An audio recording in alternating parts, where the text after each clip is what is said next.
Violent crime is up in California. What some district attorneys are saying is behind it. Claiming his hair cost him a job. A San Diego man files what's believed to be the first lawsuit of its kind in California, claiming hair discrimination. It's Giving Tuesday, and two Navy families are going home with a brand new car. And on Giving Tuesday, the Lucky Duck Foundation shows us how they've helped the homeless with 1 million meals. Pet adoption soared during the pandemic, but are those pets being abandoned as people return to the office? We verify. News 8 starts right now. While nowhere near historic numbers we saw decades ago, violent crime is up across California. Good evening and thanks so much for joining us. I'm Marcella Lee. I'm Carlo Cicchetto. Some district attorneys, including San Diego's, are pointing their fingers at state laws and policies. Political reporter Morgan Reiner has a closer look at their complaints. Their big one is zero bail. California instituted a temporary zero bail at the beginning of the pandemic, and while it's no longer in place, many counties still follow it or some version of it. Homicide was up by 31% over the last year. That's a 13-year high. This is Mary Kate Tibbetts. She was sexually assaulted and killed along with her 2 dogs in her Sacramento home in September. This is her accused killer, Troy Davis. He had 2 felony strikes, but was still released without needing to pay bail just a few months prior. I think it's a very, very dangerous time right now in California.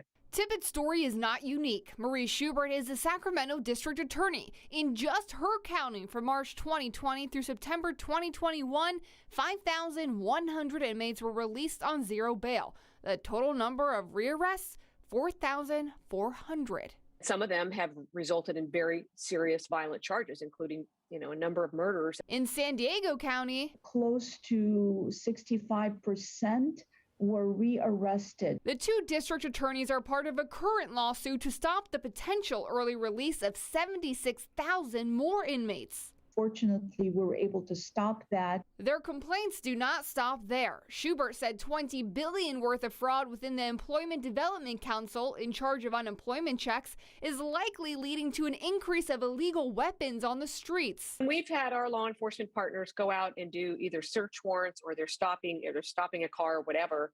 We see a combination of things. We see a large number of EDD cards. We see guns and we see drugs. And then there's the pre-pandemic 2014 Proposition 47, which reduced theft below $1,000 and drug crimes to misdemeanors. Maybe they get a ticket. If they get a ticket from law enforcement, chances are highly likely they're not even showing up.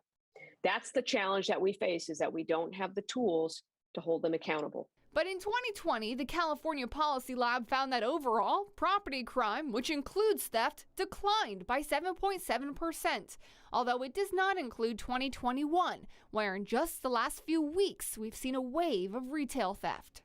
Morgan Reiner reporting. There are many people who are in favor of zero bail. That includes the Attorney General. We reached out to his office. They got back to us late this afternoon. They said they're committed to working with partners across the state to tackle crime. California's ban on high-capacity gun magazines is back in force. Today, a federal appeals court overturned a 2019 ruling by San Diego Judge Robert Benitez in favor of the California Rifle and Pistol Association. The group sued the state over a 2016 law that criminalized the possession of magazines that hold more than 10 bullets. In the majority opinion, judges said the ban is a reasonable restriction in the interest of reducing gun violence. In a statement, the San Diego County gun owner said the decision, quote, essentially turns hundreds of thousands of people in California into felons for owning normal gun parts. Tonight, the FBI has joined the investigation into a shooting at a high school in Michigan that left 3 students dead. 8 other people were hurt, including a teacher. It happened this afternoon at Oxford High School, which is about 45 minutes north of Detroit. Police were on the scene within 5 minutes and arrested the suspected gunman, a 15-year-old sophomore at the school. A semi-automatic gun was recovered. Frantic parents raced to the school. Most later reunited with their children at a nearby grocery store. It's very terrifying for me because it's like you want to send your kids to school to get a lesson, and you feel that when you send them to school, they're being protected. Police say the shooter acted alone and don't yet have a motive for the attack. A man who helped set a La Mesa bank on fire during last year's riot will not be spending any more time behind bars. This afternoon in an El Cajon courtroom, 34-year-old Ricky Cooper was sentenced to time served and 1 year of probation. I'm adopting the probation report's proposed terms and conditions except where I note otherwise. Imposition of the sentence is suspended for 2 years and the defendant is granted formal probation. Cooper was one of 2 people arrested in connection with the torching of the Chase Bank branch in downtown La Mesa back on May 30th of 2020.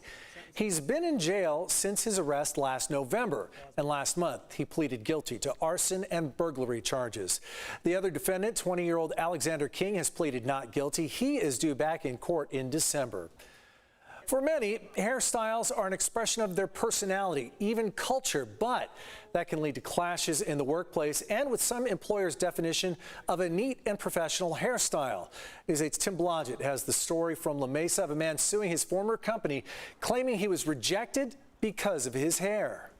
I think they're looking at the dreadlocks and they're seeing that it's not to their perspective and standard of neat and professional. It's fitting that in this La Mesa barbershop that Shane Harris, founder of People's Association of Justice Advocates, announced he would be throwing his legal weight behind a lawsuit around hair. The legal challenge revolves around Jeffrey Thornton, an audiovisual expert who works in event spaces. Originally from Florida, Thornton was furloughed by his employer Encore Global during the pandemic. After hearing Encore would be hiring more positions on the West Coast, Thornton moved to San Diego, where he did an interview. I was told that I was recommended by my East Coast references and that I should find the transition to be no problem. All that was left was to discuss the dress code. I expected that I was to remove my ear gauges. It's not a problem. I'd be willing to trim my facial hair, but I wasn't prepared to be told that I would need to cut my hair in order to comply with Encore standards. Thornton says he told the hiring manager at Encore Global that cutting his dreadlocks was a deal breaker and was told that the position would be waiting for him if he did. He then contacted employment lawyer Adam Kent, who argues that Encore Global is in violation of the Crown Act, a 2019 California law that in part says, quote, workplace dress codes and grooming policies that prohibit natural hair, including afros, braids, twists, and locks, have a disparate impact on black individuals. Professionalism is not about fitting into Eurocentric norms. Professionalism is about competency, it's about skill and respect. We all expect to be judged based on our abilities and based on our character. Encore Global has not responded to my emails or given us a statement. While a legal claim was filed yesterday in San Diego Superior Court, the legal challenge is in uncharted waters. Harris and Kent believe that this is the first case in the state that would test the strength of the Crown Act. Harris wants to see justice for Mr. Thornton and for the state to punish those who violate the act. Let us be very clear what we are dealing with here. We are dealing with a violation of culture. We are dealing with a violation of rights. And Mr. Thornton will get justice in the court of law. Tim Blodgett, News 8. All right, how's that for being parked in the wrong place at the wrong time? That car had to be pulled from the water at Fiesta Island this morning. The owner says it was parked near the edge of the bay overnight, but then the high tide came in and water started to flood in, and the car couldn't be moved because it got stuck in mud. Instead, you can see the man and the woman he was camped out with on the beach had to wait until help arrived. A tow truck was called in and was able to pull it out.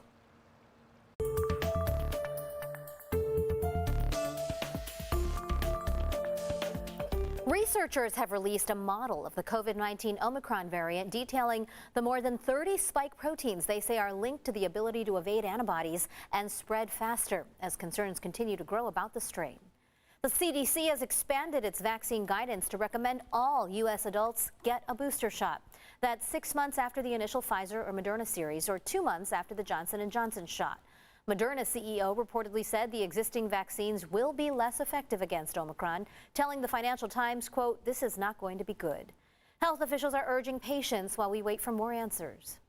The big question for most of us is, do the vaccines that have been put into a lot of people's arms, including mine, do they provide protection against this variant the way they have with Alpha and Beta and Gamma and Delta? And we won't know that for another couple of weeks. Omicron has been detected in more than 20 countries since it was first reported last week. Federal health officials say there is no evidence of the strain in the U.S. yet, but it will likely be here soon. An FDA advisory panel narrowly voted to endorse Merck's antiviral pill to treat COVID-19. The panel voted that the drug's benefits in reducing hospitalizations and death outweighed its risks, such as birth defects if used during pregnancy. Today's decision means Merck's pill could be the first U.S. authorized pill for at-home use. The FDA is expected to make its own decision before the end of the year.